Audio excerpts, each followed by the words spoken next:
Assalamualaikum warahmatullahi wabarakatuh. Perkenalkan, nama saya Selvi Haryanti dari Prodi D3 Keperawatan tingkat 1B. Baiklah, di sini saya akan menjelaskan tentang sistem pencernaan. Sistem pencernaan merupakan serangkaian jaringan organ yang memiliki fungsi untuk mencerna makanan. Makanan tersebut akan diproses secara mekanik ataupun secara kimia. Fungsi sistem pencernaan adalah proses yang dilakukan oleh sekelompok organ dalam tubuh manusia untuk memecah dan mengelola makanan demi menyerap nutrisinya. Nutrisi yang didapatkan akan disalurkan ke seluruh tubuh untuk digunakan sebagai energi serta menjaga fungsi organ lainnya. Anatomi sistem pencernaan manusia. Yang pertama, mulut. Proses pencernaan dimulai dari mulut, di mana pencernaan kimiawi dan mekanik terjadi yang dibantu oleh organ aksesoris yaitu lidah, gigi, dan kelenjar air liur. Mulut berfungsi untuk mengunyah makanan menjadi lebih halus sebelum ditelan. Di dalam mulut terdapat gigi yang berfungsi untuk memotong makanan menjadi potongan-potongan kecil yang dibasahi oleh air liur. Lalu lidah mendorong makanan tersebut ke dalam faring untuk melewati kerongkongan. Yang kedua, kerongkongan atau asefagus. Kerongkongan merupakan saluran yang menghubungkan mulut dengan lambung yang terletak di antara tenggorokan dan lambung. Makanan yang telah dikunyah di mulut melewati kerongkongan untuk menuju lambung.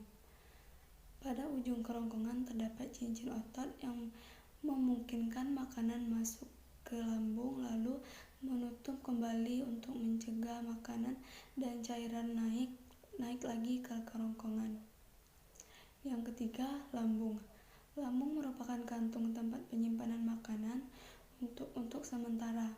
Lambung terletak di dalam rongga perut sebelah kiri di bawah rongga dada. Dalam lambung ada 3 bagian, yaitu bagian atas kardiak, bagian tengah pudus, dan bagian bawah filorus. Pada kedua ujung lambung terdapat 2 klep, yaitu sfinkter esophageal yang perbatasan antara kerongkongan dan berfungsi untuk menjaga makanan tetap di lambung dan akan terbuka jika ada makanan yang masuk. Kemudian klep sfinkter filorus perbatasan dengan usus 12 jari. Di dalam proses pencernaan protein dimulai. Fungsi lambung yang pertama menyimpan makanan, menerima makanan, bekerja sebagai penampung sementara atau jangka pendek. Yang kedua, produksi kimus. Aktivitas lambung mengakibatkan terbentuknya kimus atau massa homogen setengah cair berkadar asam tinggi yang berasal dari bolus dan mendorongnya ke dalam duodenum. Yang ketiga, digesti protein, sekresi tripsi dan HCI.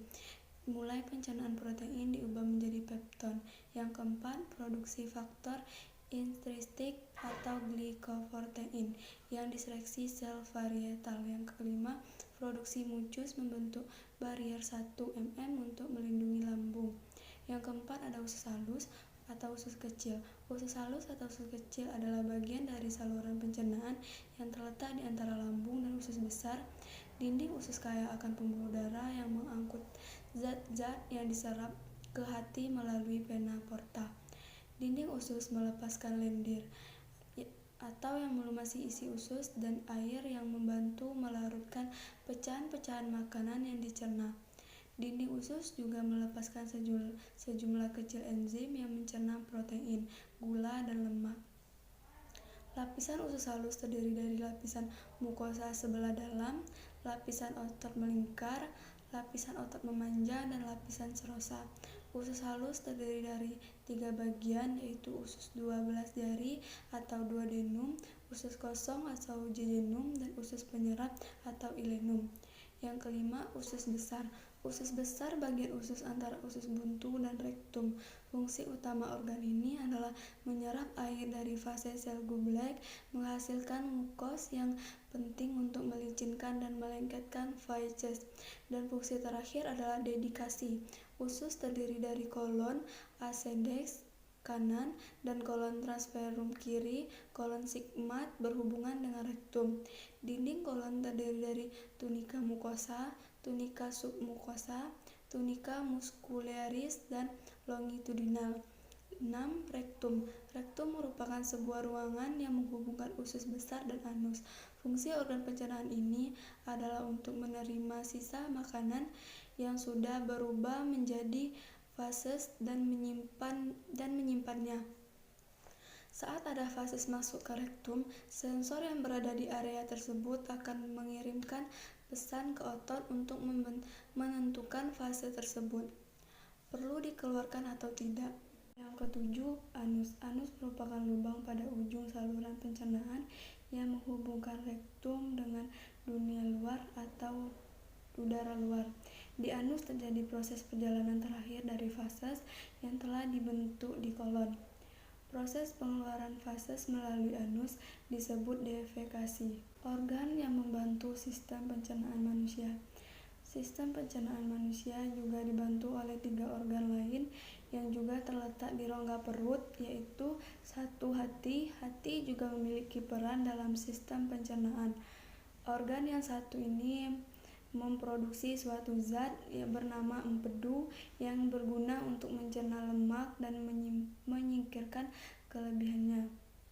Nutrisi yang terdapat di makanan juga akan disaring oleh hati. Selain itu, hati juga akan menyaring racun dan zat-zat kimia lain yang berbahaya bagi tubuh. Yang kedua, pankreas. Pankreas memproduksi enzim yang kemudian akan dilepaskan di usus 12 jari untuk membantu pencernaan lemak, protein, dan karbohidrat secara kimiawi. Yang ketiga, empedu. Cairan empedu disimpan dan dikeluarkan dari kantung empedu. Saat makanan yang berlemak masuk ke usus 12 jari, kantung empedu akan berkontraksi dan mengeluarkan cairan empedu.